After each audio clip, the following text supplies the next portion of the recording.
ಇವತ್ತು ನಮ್ಮ ಮಿತ್ರರಾದ ಕುಮಾರ್ ಅವರ ಮನೆಗೆ ಚಾಮುಂಡೇಶ್ವರಿ ಪೂಜೆಯ ಈ ಸಂದರ್ಭದಲ್ಲಿ ಬಂದು ನನಗೆ ಬಹಳ ಸಂತೋಷವಾಗಿದೆ ಮತ್ತು ಧನ್ಯತೆಯ ಭಾವವೂ ಕೂಡ ಮೂಡಿದೆ. ಆಗ ನೋಡಿದ್ರೆ ಪ್ರತಿ ವರ್ಷ ನಾನು ಇಲ್ಲಿಗೆ ಬರ್ತಾ ಇರ್ತೀನಿ. ನನಗೆ ಆಪ್ತರಾದವರಲ್ಲಿ ಕುಮಾರ್ ಅವರು, ಅವರ ಮಗ ಪ್ರೀತಮ್ ಅವರು ಬಹಳ ಮುಖ್ಯರಾದವರು. ಮತ್ತು ಈ ಆಷಾಢ ಶುಕ್ರವಾರ ಬಹಳ ಪವಿತ್ರವಾದ ದಿವಸ. ಚಾಮುಂಡೇಶ್ವರಿ ನಮ್ಮನ್ನೆಲ್ಲ ಆಶೀರ್ವಾದ ಮಾಡುವಂಥ ದಿವಸ.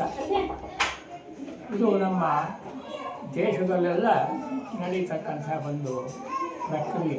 ಚಾಮುಂಡೇಶ್ವರಿ, ದುರ್ಗೆ, ಗೌರಿ ಎಲ್ಲ ಇವು ಬೇರೆ ಬೇರೆ ಹೆಸರುಗಳು ಅಷ್ಟೇ. ಒಟ್ಟಿನಲ್ಲಿ ಈ ಮಾತೃದೇವತೆ ಬಹಳ ಮುಖ್ಯ ನಮಗೆ. ನಾವು ಈ ಹೊತ್ತು ನಾನು ಮತ್ತು ಇತರ ನಮ್ಮ ಮಿತ್ರರು ಒಂದು ಸಾರ್ಥಕತೆಯ ಭಾವವನ್ನು ಅನುಭವಿಸ್ತಾ ಇದ್ದೇವೆ. ಧನ್ಯತೆಯ ಒಂದು ಭಾವವನ್ನು ಅನುಭವಿಸ್ತಾ ಇದ್ದೇವೆ. ಮುಖ್ಯವಾಗಿ ಪೂಜೆ, ಇಲ್ಲಿ ಬಹಳ ಭಕ್ತಿ ಪುರಸ್ಸರವಾದಂಥ ಒಂದು ಪೂಜೆ ನಡೆಯುತ್ತದೆ ನಮ್ಮ ಸ್ನೇಹಿತರ ಕುಮಾರವರ ಮನೆಯಲ್ಲಿ. ಇದು ನಮಗೆ ಸಂತೋಷವನ್ನು ಉಂಟು ಮಾಡ್ತದೆ. ಬಹಳ ವೈಭವೋಪೇತವಾಗಿ ಅವರು ಈ ಪೂಜೆಯನ್ನು ಮಾಡ್ತಾರೆ. ಪ್ರತಿ ವರ್ಷ ನಾವು ನೋಡಿದ್ದೇವೆ. ಮತ್ತು ಇದರ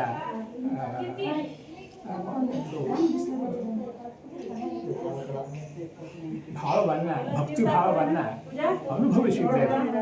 ಇವತ್ತು ಕೂಡ ಆ ಭಕ್ತಿ ಭಾವ ನಮ್ಮನ್ನು ಆವರಿಸಿದೆ.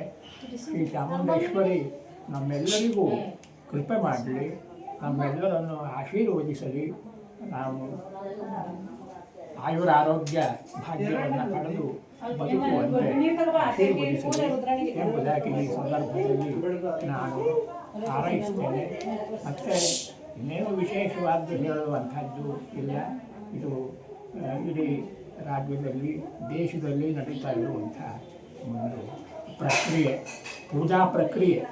ಈ ಪೂಜೆಯಲ್ಲಿ ನಾವು ಭಾಗವಹಿಸಿದ್ದೇವೆ ಅನ್ನುವಂಥದ್ದು ಹೆಮ್ಮೆಯ ಸಂಗತಿ.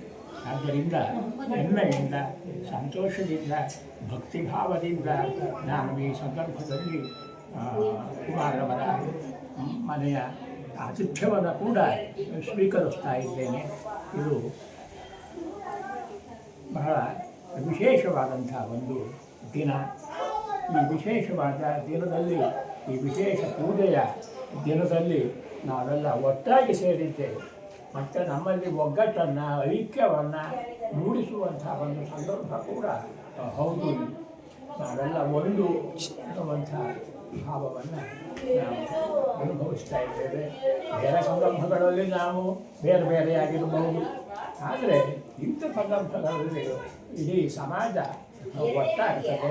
ಇದು ಒಂದು ಸಾಮಾಜಿಕವಾದಂಥ ಸಂದರ್ಭವನ್ನು ನಾವು ಹೆಮ್ಮೆಯಿಂದ ಮಾತು. ಈ ಸಂದರ್ಭದಲ್ಲಿ ಹೆಚ್ಚೇನು ಹೇಳದೆ ಮಾತೆ ನಮ್ಮೆಲ್ಲರನ್ನು ಹರಸಲಿ ಎಂಬುದಾಗಿ ಹಾರೈಸಿ ಪ್ರಾರ್ಥಿಸಿ ನನ್ನ ಈ ಎರಡು ಮಾತುಗಳನ್ನು ನಾನು ಋಣಿಯಾಗಿದ್ದೇನೆ, ಕೃತಜ್ಞನಾಗಿದ್ದೇನೆ. ಹೇಳಬೇಕು. ನನಗೆ ಏನೇ ತೊಂದರೆಯಲ್ಲಿ ಪ್ರತಿ ವರ್ಷ ನನ್ನನ್ನು ಇದಕ್ಕೆ ಬರಮಾಡಿಕೊಳ್ತಾ ಇದ್ದಾರೆ. ಅವರ ಈ ವಿಶ್ವಾಸಕ್ಕೆ ನಾನು, ಸ್ನೇಹಕ್ಕೆ ನಾನು ಋಣಿಯಾಗಿದ್ದೇನೆ ಅನ್ನುವಂಥ ಮಾತನ್ನು ಕೂಡ ಹೇಳಬೇಕು. ಇನ್ನೇನು ಹೆಚ್ಚು ಹೇಳದೆ ಎಲ್ಲರಿಗೂ ವಂದಿಸಿ ನಮಸ್ಕರಿಸಿ ಆ ದೇವಿಗೆ ವಿಶೇಷವಾದಂಥ ನಮನವನ್ನು, ಭಕ್ತಿ ನಮನವನ್ನು ಸಲ್ಲಿಸಿ ನನ್ನ ಈ ಎರಡು ಮಾತುಗಳನ್ನು ಮುಕ್ತಾಯಗೊಳಿಸ್ತೇನೆ. ಎಲ್ಲರಿಗೂ ನಮಸ್ಕಾರ.